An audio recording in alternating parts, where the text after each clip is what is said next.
한국사회복지사협회는 사회복지에 관한 전문 지식과 기술을 개발, 보급하고 사회복지사의 자질 향상을 위한 교육 훈련, 사회복지사의 복지 정진을 위해 사회복지사업법에 근거하여 설립된 조직입니다.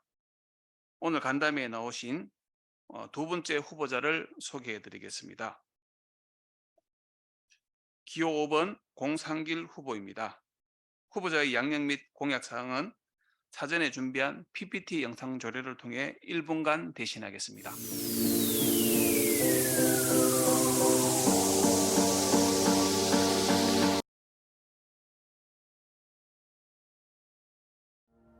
안녕하십니까. 사회복사가 만드는 대한민국 사회복지의 길 기호 5번 공상길입니다. 저는 1986년 사회복지관을 시작으로 장애인복지관, 노인복지관, 불황인생활시설, 재가노인복지시설 등 밑바닥부터 36년간 오직 사회복지 현장을 지켜온 사회복지사입니다. 36년이란 세월 동안 그래도 사람이 희망이다라는 신념으로 사회복지 현장에서 제가 가진 모든 열정을 다하며 사회복지사의 목소리를 모으고 힘을 모으는 역할을 수행하게 되었고 그에 대한 성과들도 만들 수 있었습니다. 여러분, 희망은 강한 용기이고 새로운 의지입니다. 제가 가진 모든 힘을 발휘하여 사회복지사의 위상을 높이고 함께 성장하여 사회복지사가 만드는 대한민국 사회복지의 길을 만들겠습니다. 사회복지사가 힘입니다. 기호 5번 공상길과 함께 합시다. 감사합니다. 먼저 모두 발언입니다. 출마 이유와 각오를 후보자께서 4분 이내로 말씀해 주시기 바랍니다. 네, 사회복지사가 힘이다. 기호 5번 공상길입니다.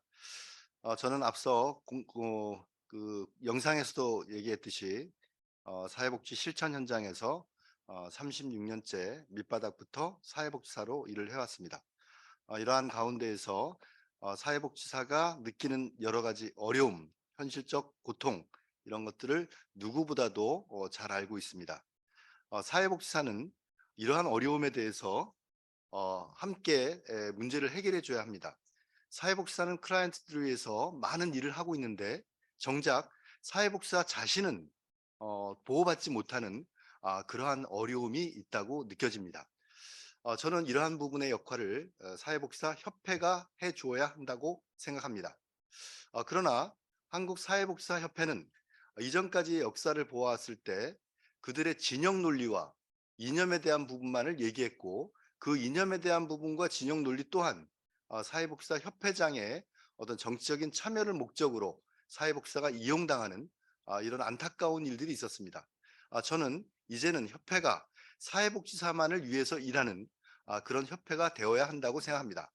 사회복지사의 권익을 존중하고 사회복지사를 보호하는 그런 협회의 역할을 다하고 사회복지사 협회가 모든 사회복지계를 아우르면서 함께하는, 그래서 사회복지가 하나 되는 그런 협회를 만들어서 정치적 이념과 진영 논리에 벗어나고 사회복지사만을 위한 그런 협회의 역할로 다시 돌아오는 것이 필요하다. 그래서 이번 22대 사회복지사협회 회장 선거는 어느 때보다 중요하고 유권자들의 공약에 대한 부분도 중요하지만 어느 후보가 과연 사회복지사를 위해서 일할 수 있는가를 잘 판단하시고 선명한 판단을 하는 그런 선거가 되어야 한다고 생각하고 있습니다. 네, 사회복지사만을 위한 협회를 만들기 위해 출마하셨다라는 출마의 각오를 밝혀주셨습니다. 다음은 사회복지 현안과 관련한 질문입니다. 평소 후보자께서 가지고 계신 철학과 이번 선거 출마를 통해 약속하신 주요 공약 등과 연관해서 답변을 해주시면 감사하겠습니다. 첫 번째 질문입니다. 첫 번째 질문은 한국장애인복지시설협회장이시자 한단협 상임대표이신 정석광 회장께서 하시겠습니다. 네,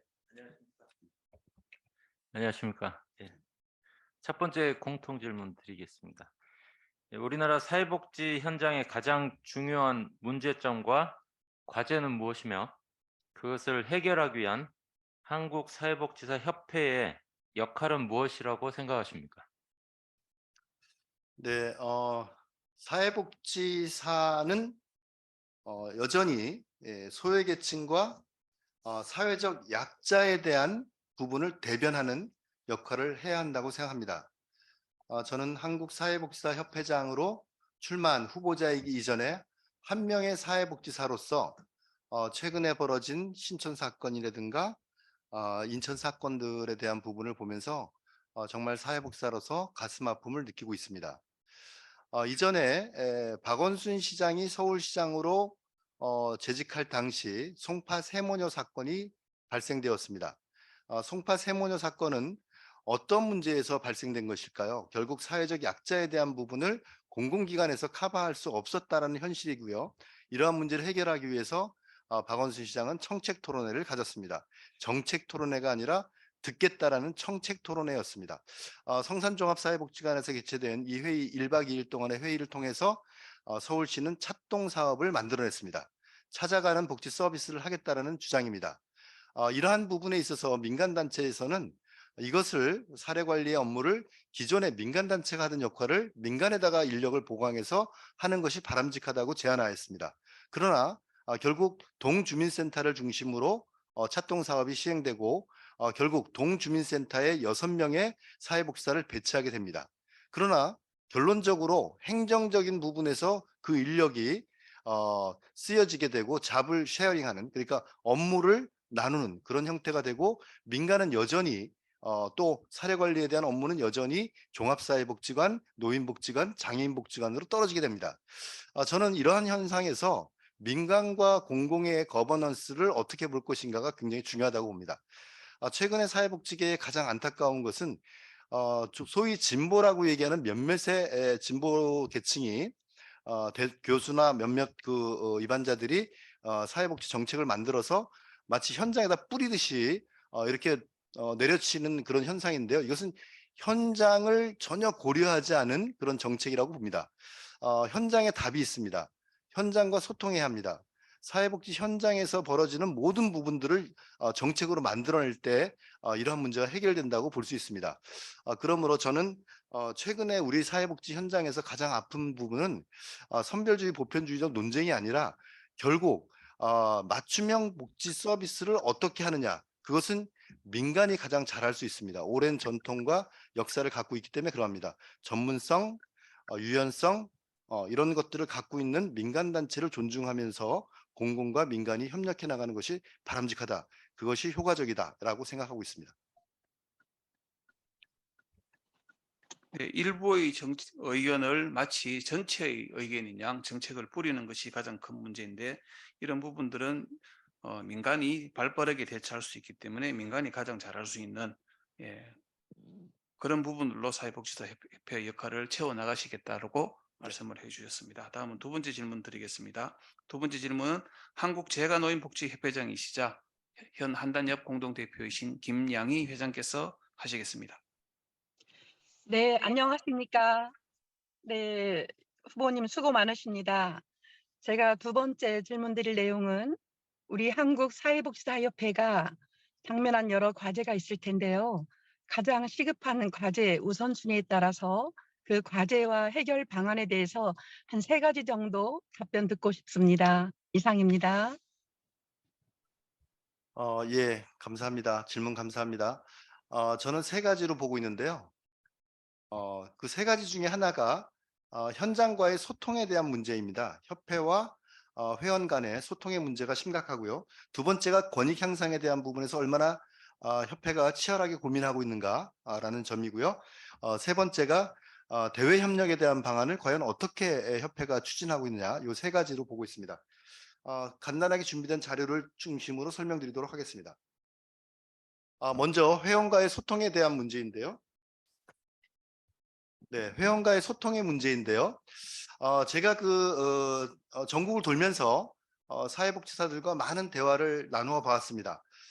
그랬을 때 협회가 무엇을 회원들한테 해주면 좋을까라고 질문했을 때 회원들의 답변은 제발 전화나 잘 받아라 라는 답변이었습니다. 협회가 전화를 안 받는답니다. 그래서 제가 후배한테 물어봤어요. 왜 전화 안 받냐? 그랬더니 35,000명의 회비를 내는 회원들은 전화할 일이 없다. 그러면 한국사회복지사협회 회원이 35,000명이냐? 회비 내는 사람만 회원으로 간주한다라는 답변이었습니다. 저는 이거 잘못했다고 봅니다. 현장에서 일하는 사회복지사가 18만 명에서 20만 명입니다. 최소한 보수교육을 받는 현장 실천가들 18만 명과 20만 명에게는 유권자의 자격을 주어야 한다. 이들이 우리의 회원이다. 그리고 그 회원에 대한 부분을 잘 듣는 그런 부분이 필요하다. 그래서 저는 콜센터 운영이 필요하다고 주장합니다. 콜센터 예산에 대한 문제를 얘기하는데요. 저는 연간 한 4천에서 5천 정도가 들어간다고 봅니다. 저는 회장의 업무 추진비, 급여성 업무 추진비, 직책수당인데요. 이게 350만 원입니다. 이게 1년이면 4,200이고요. 3년 하면 1억 2,600입니다. 이거 과감하게 대처하겠습니다. 그래서 콜센터 만들겠습니다. 콜센터를 만들어서 회원들의 얘기를 듣겠습니다. 그리고 답변하겠습니다. 그것이 중요한 소통의 문제라고 보고요. 협회가 관료적이다, 권위적이다라는 얘기 많이 합니다. 저는 회원 중심의 사무국을 만들고 업무를 개편하겠습니다. 그리고 새로 들어오는 신입 직원들이 과연 협회가 현장에 나왔을 때 무엇을 도와주고 있습니까? 그런 도와줄 수 있는 부분을 위한 매뉴얼 만들고요. 정기 간담회 갖고 온 오프라인 상담실을 개설해서 회장과 직접 소통하겠습니다. 상대적으로 소외된 여성, 청년, 은퇴사회복지사, 공무원 사회복지사, 그리고 협동조합, 사회적 기업, 프리랜서들에 대한 부분들을 지원할 수 있는 협회의 역할들을 수행하겠습니다. 두 번째가 권익 향상입니다. 권익 향상은 사회복지사들의 처우와도 관계되는 문제인데요. 사회복지사 현행 호봉이 30호봉으로 묶여 있습니다. 요거 35호봉까지 확대하겠습니다. 앞으로는 최고 호봉에 대한 부분을 40호봉까지는 가는 게 맞습니다. 제가 지금 그 38호봉인데요. 30호봉에 묶여서 8년째 정지되어 있습니다. 앞으로 많은 사회복지사들의 호봉이 이제는 경력이 전문화되고 경력이 쌓여지면 호봉이 높아지는데요. 이러한 호봉에 대한 부분들을 최고 호봉 35봉까지 가고 앞으로 향후 45봉까지 늘릴 수 있도록 노력하겠습니다. 두 번째가 이제 공무원 수준의 단일 호봉인데요. 서울, 경기 일부 지역은 공무원 수준에 맞추는 부분을 진행하고 있습니다. 하지만 대다수의 지방자치단체 예산이 작은 그런 영세한 자립도가 낮은 데는 여전히 낮은 수준의 공무원 수준에 대한 부분을 맞추지 못하는 부분이 있는데요. 이거 맞추겠습니다. 그런데 이걸 맞추고 보니까 공무원들이 본인들이 최저임금이라 그러더라고요. 최저임금이래요. 앞으로는 공무원 수준을 맞추고 난 다음에 과제는 저는 교원 수준까지는 가야 된다라고 생각합니다. 사회복지사는 전문가입니다. 전문가에 걸맞는 보수 체계를 만드는 것이 필요합니다. 이와 함께 여러 가지 다른 부분들이 있는데요. 이것은 추후에 설명을 드리도록 하겠습니다. 마지막으로 대외 협력인데요. 사회복지사의 정치 참여를 지원하겠습니다. 사회복지사의 정치 참여, 뭐 조직화, 뭐 이렇게 해서 많이들 얘기하는데 저는 정치 세력화라는 말보다는 정치 참여가 필요합니다. 이것은 뭐냐면 정치 세력화를 통해서 누군가가 협회장이 정치에 참여하겠다가 아니라 많은 사회복지사들이 폴리티컬 아카데미를 통해서 정치에 대해서 배우고 준비되어진 사회복지사들을 우리가 각 정당에 비례대표로 보내서 그들이 사회복지사들의 처우와 환경을 개선하는 역할들을 수행하는 것입니다. 그러므로 정치 세력화라는 말보다는 저는 정치 참여가 바람직하다고 봅니다. 사회복지사는 이 사회복지사가 정치의 수단이 되어서는 안 됩니다. 사회복지사의 처우를 위한 개선이 목표가 돼야 되고 정치에 대한 참여는 수단이 돼야 된다라고 생각하고 있습니다. 네, 해결해야 할 세 가지 큰 문제로 현장과의 소통 문제, 권익 향상의 문제, 대외 협력의 문제를 주셨고요.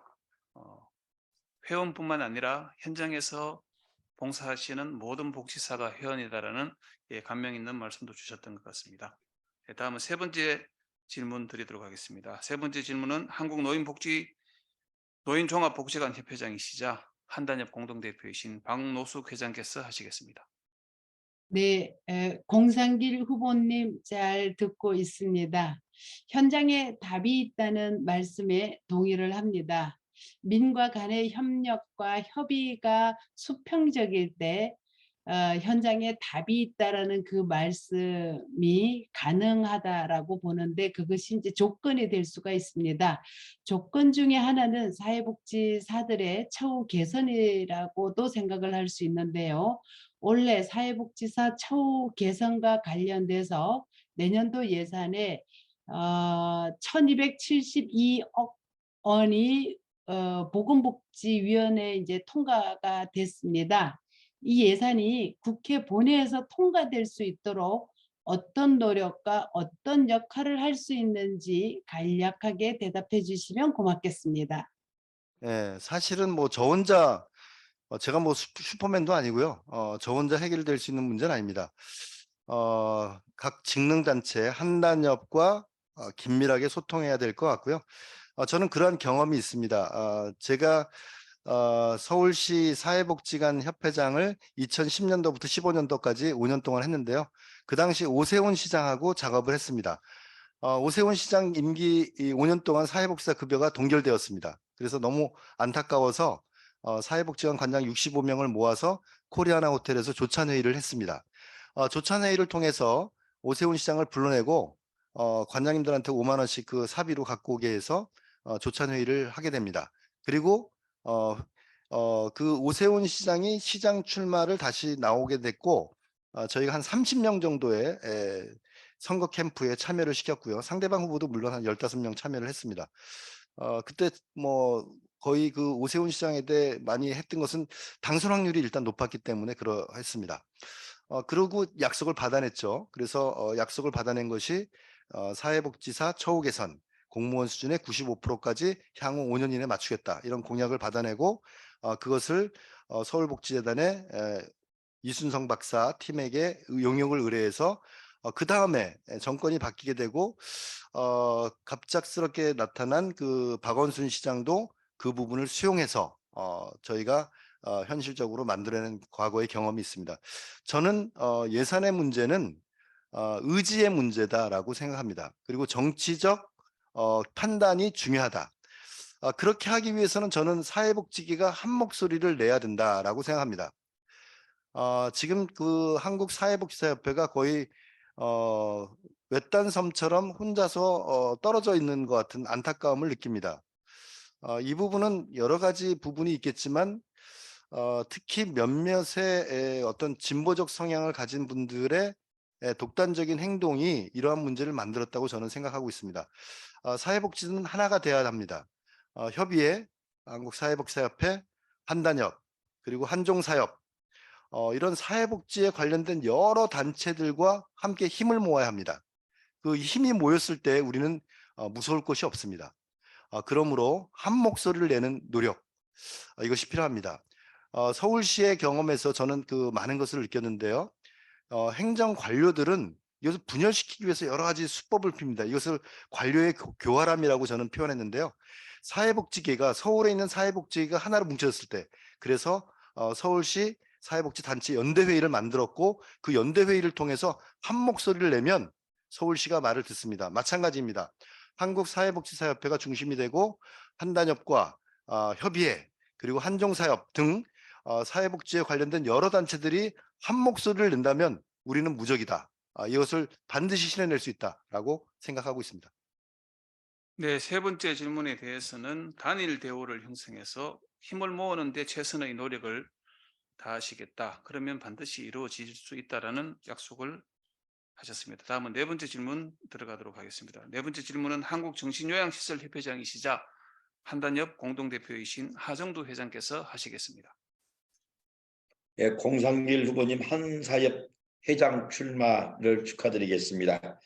제가 드리고자 하는 질문은요. 사회복지사의 전문성 향상은 가장 중요한 과제라고 하나 보고요. 그러기 위해서는 정규대학 졸업자나 유튜브나 평생교육 졸업자들도 2급 자격을 주어집니다. 그래서 유튜브나 평생교육 받으신 분들은 상급을 주어주면 어쩔까 이렇게 생각하고요. 이와 관련해서 후보자님께서 문제점과 원인, 구체적인 해결 방안을 말씀해 주시면 고맙겠습니다. 네, 저도 그 사회복지사의 어떤 자격제도의 문제점은 심각하다고 봅니다. 그래서 저는 견해가 조금 다른데요. 사회복지사는 전문가입니다. 전문가 단체에서 1급과 2급을 구분하는 전문가 단체가 있습니까? 저는 없다고 생각합니다. 한국 사회복지사는 전문가이고 전문가인 변호사협회, 의사협회처럼 사회복지사라는 용어 하나로 단일화해야 된다라고 생각합니다. 그래서 저는 사회복지사 1, 2급 제도를 없애고 사회복지사로 통일해야 된다라고 생각하는 견해입니다. 자격제도는 1, 2급 통합 국가고시 시행으로 가도록 하겠습니다. 이 부분이 현행 문제가 될 수 있는 부분은 현재 그러면 2급을 갖고 계시는 분은 어떻게 할 거냐에 대한 문제입니다. 그것은 소급해 주는 것이 맞다라고 생각합니다. 현재 자격증을 갖고 있는 1급과 2급에 대해서는 사회복지사로 통합해서 소급해서 인정해 주고 향후에 졸업하는 사회복지사의 경우에 있어서는 사이버를 나오든 정규 대학을 나오든 국가고시를 시행해서 합격한 사람만을 사회복지사로 쓰는 것이 바람직하다라는 견해를 갖고 있습니다. 자격제도에 대한 부분에서 논란이 많다고 생각합니다. 저는 사회복지사 협회장이 되면 자격증제도위원회를 만들어서 제가 갖고 있는 공약과 현실성에 대한 부분을 맞춰내고 그 안에서 해법을 찾아내는 노력을 하도록 하겠습니다. 예, 사회복지사의 전문성 향상과 관련해서는 자격 제도를 통합하되 모든 추후에 취득하는 모든 자격에 대해서는 국가고시를 시행해서 합격된 사람에게만 부여하겠다라고 답변을 주셨습니다. 다음은 5번째 질문입니다. 5번째 질문은 한국지역자활센터 협회장이시자 한단협 공동대표이신 이재호 회장께서 하시겠습니다. 예, 지금 이재호 회장님께서 지금 공석 잠깐 자리를 비우셔서 제가 대신해서 질문을 드리도록 하겠습니다. 예, 후보자께서 회장으로 당선되신다면 향후 3년간 한국사회복지사 협회를 어떻게 이끌어 가시겠습니까? 23년, 24년, 25년 각각의 협회의 이상적인 모습을 한 줄의 문장으로 말씀해 주시기 바랍니다. 예, 3개년 발전 계획을 도표를 통해서 좀 준비를 해봤는데요. 네, 사회복지사가 만드는 대한민국 사회복지의 길입니다. 전문 사회복지사의 위상을 높이는 협회를 만들도록 하겠습니다.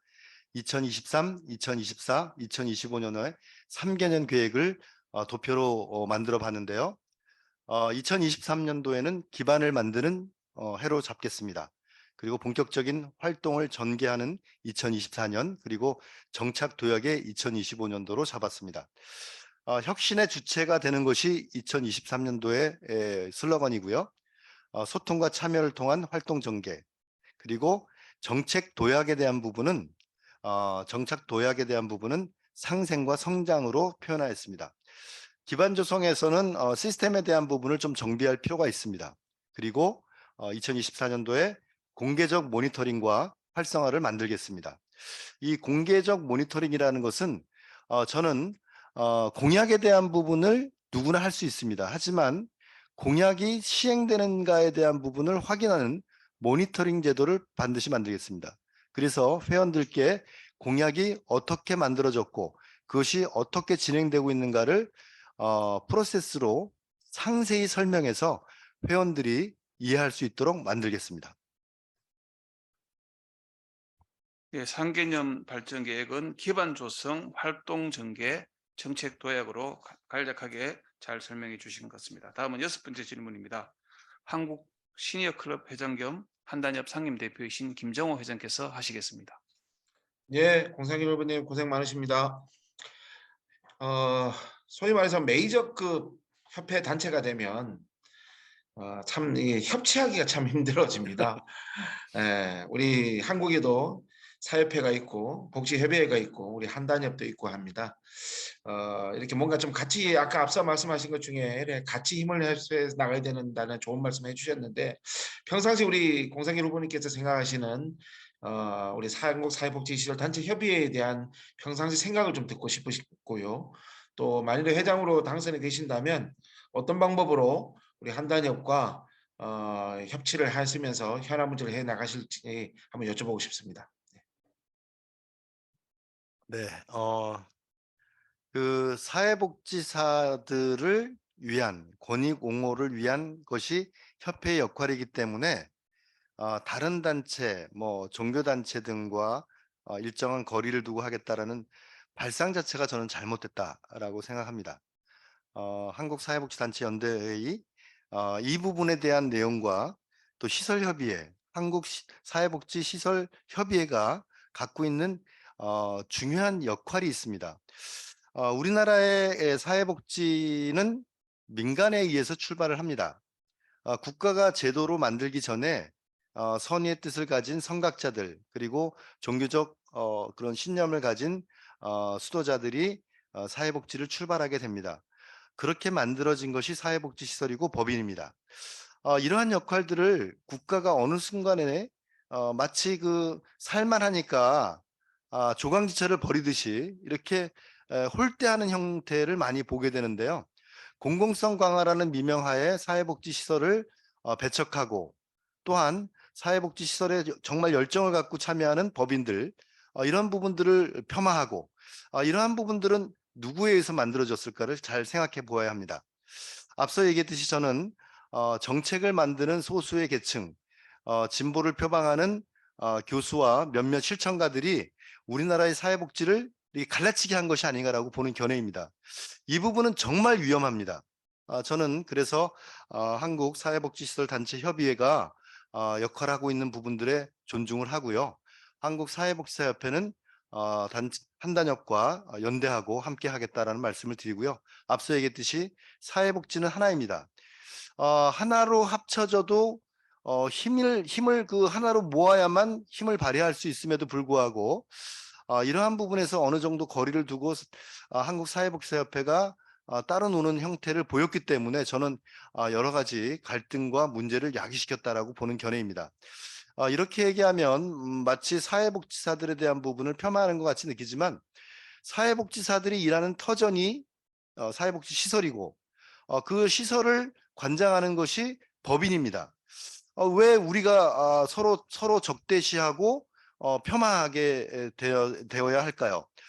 저는 이것은 잘못됐다고 봅니다. 우리가 일하는 일터를 존중하고 사회복지시설과 시설장에 대한 부분을 우리가 모델링으로 삼아서 앞으로 저런 부분으로 가야겠다고 생각해야 되는데 이것을 갈라치기 하고 마치 뭐 소위 얘기하는 뭐 갑질 내지는 뭐 법인의 행포 이런 거를 뭐 신고하라. 이러한 형태를 만들어 놓은 분위기가 저는 사회복지계의 갈라치기다라고 보는 것이고 이러한 부분은 반드시 손을 봐야 되고 한국사회복지사협회는 사회복지사들의 권리와 함께 여러 사회복지 단체와 함께 힘을 모으는 그런 역할을 하는 것이 바람직하다라고 생각하고 있습니다. 네, 뗄래야 뗄 수 없는 관계이기 때문에 갈라치기 하시지 않겠다라고 네. 말씀을 하셨고 하나의 힘이 되어야 힘이 제대로 발휘된다라고 말씀을 해주셨습니다. 우리 홍상길 후보께서는 이 지금 간담회 전략을 굉장히 잘 세우신 것 같습니다. 지금 10분 정도의 시간이 남았는데요. 마무리 발언 해주시면 감사하겠습니다. 10분의 시간 모두 드리겠습니다. 감사합니다. 제가 사회복지 실천 36년을 통해서 정말 많은 그 실천에서의 현장에서의 아픔을 느껴보았습니다. 1986년도에 출발해서 복지관에서 출발을 하고요. 1989년도 불황인 시설 인천에 있는 은혜의 집에 근무를 하게 됩니다. 그 당시에는 형제복지원 사건이 터지고 인권의 문제가 심각하게 다뤄지면서 불황인 시설에 사회복지사를 배치하는 그런 시즌이었습니다. 어려운 시절 저는 사회복지사는 생활시설의 어려운 부분에 투여해야 한다고 생각해서 불황인 시설에서 3년간 근무하였습니다. 그때 급여가 하루 생계비가 860원이었습니다. 불황인에 대한 생계비가 860원이었는데요. 그 당시 교도소에 있는 그 수감자들 그분들의 하루 급식비가 1,200원이었습니다. 죄를 짓고 들어가 있는 수감자보다 생활시설에서 생활하는 생활인들의 급여가 더 낮은 수준이었다는 거죠, 생계비가. 그래서 제가 보건복지부에 그 당시에 그 주무관이었던 분들에게 물어봤습니다. 왜 이렇게 됐냐라고 했더니 간단하게 답하더라고요. 예산이 그쪽 교도소 그쪽 수감자들은 법무부 소관이고 사회복지시설의 생활인들은 복지부 보건사회부 그 당시 보건사회부 소관이기 때문에 안 된다. 예산이 맞출 수 없다. 라고 답변을 했습니다. 그때 저는 느꼈습니다. 야, 이거 사회복지사들이 가만히 있으면 진짜 가만히로 알고 보자 하니 보자기로 한다고, 이렇게 우리가 가만히 있는 게 과연 생활인들에게 어떤 도움을 주겠냐. 그래서 사회복지시설에 있는 여러 총무단들과 함께 그 당시 우리나라에서 최초로 사회복지 데몬스트레이션을 벌리게 됩니다. 그때는 정말 그 데모를 한 번도 안 해봐갖고요. 사회복지사들이 어떻게 데모하는지도 몰랐습니다. 구호도 못 외치고요. 그렇게 하면서 그 길거리를 행진하면서 우리의 요구를 피켓팅을 했습니다. 줄 맞춰서 걸어갔고요. 그다음에 신호등 걸리면 신호 지키고, 일부 여자 사회복지사 선생님들은 담배꽁초까지 주워서 아주 뭐 모범적인 활동을 했다라고 해서, 사실은 데몬스트레이션을 통해서 이렇게 사회를 좀 불편하게 해서 이렇게 관심을 끌어야 되는데 아무도 관심을 안 갖는 그런 행진이었습니다. 그런데 한겨레 신문 박스 기사로 조그만 기사가 하나 났습니다. 그 기사에서 제목이 천사가 화가 났다. 천사가 왜 길거리 나왔을까? 뭐 이런 내용을 썼습니다. 그리고 200원이 올라가서 1060원으로 올라간 쾌거를 얻어냅니다. 저는 이 생활을 통해서 사회복지사들이 우리의 권리를 주장하지 않으면 아무도 우리의 문제를 알아주지 않는다. 그러한 측면에 대한 내용을 알았고요.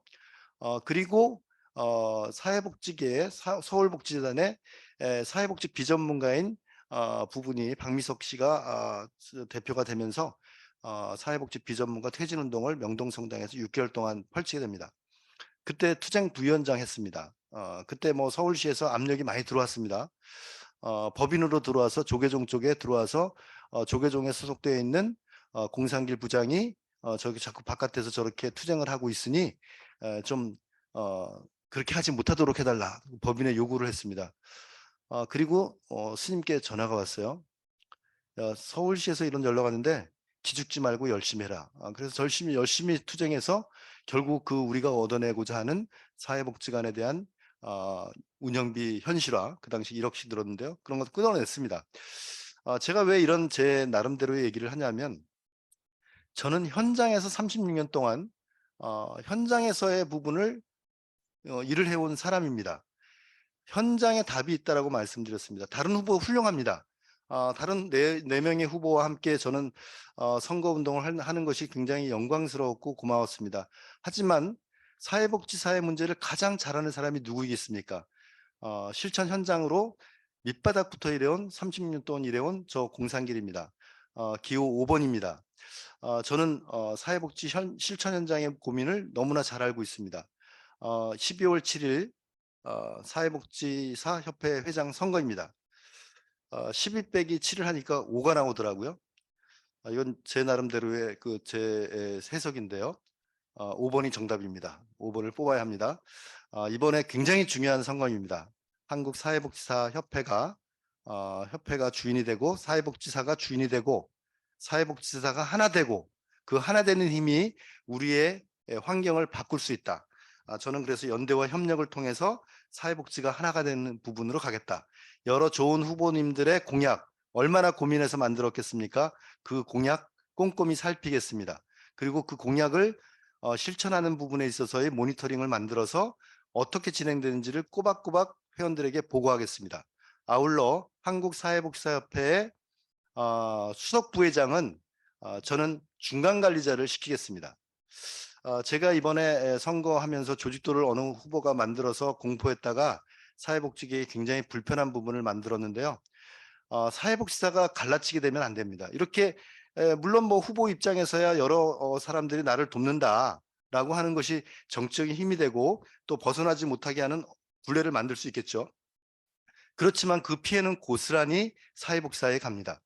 저는 그래서 선거 대책본부의 공동위원장을 대한민국에 있는 모든 사회복지사라고 정했고, 수석부회장은 이 관장이나 시설장이 아닌 중간관리자를 수석부회장을 시키겠습니다. 그리고 청년 사회복지사들을 대거 참여시켜서 많은 사회복지사들이 사회복지사협회를 통해서 함께 참여하는 그런 협회를 만들도록 하겠습니다.